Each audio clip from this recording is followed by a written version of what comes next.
बिस्मिल्लाहिर्रहमानिर्रहीम। व्यूवर्स, कैसे हैं आप सब। आज हम बना रहे हैं मज़ेदार गाजर की बर्फ़ी।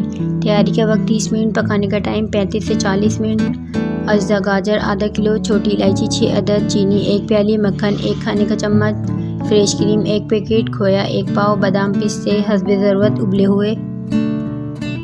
तरकीब: गाजरों को कद्दूकश कर लें। अब छोटी इलायची और चीनी को पीस लें। फिर एक कढ़ाई में मक्खन डालकर कद्दूकश की हुई गाजरें डालें। साथ में पीसी हुई इलायची शामिल करके पानी खुश कर लें। इसके बाद फ्रेश क्रीम डालकर भून लें। जब रंग दरा तब्दील होने लगे तो इसमें चीनी शामिल करके भून लें। फिर इसे उतार कर ठंडा करें और खोया मिला दें। एक ट्रे में ज़रा सी चिकनाई लगाकर तैयार बर्फ़ी वाली गाजर फैलाकर रखें और ऊपर से उबले हुए बादाम और पिस्ते डाल दें। जब वो ठंडी हो जाए तो चौकोर टुकड़ों में काट लें और सर्व करें।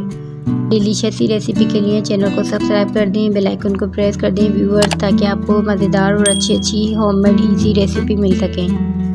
Thanks for watching.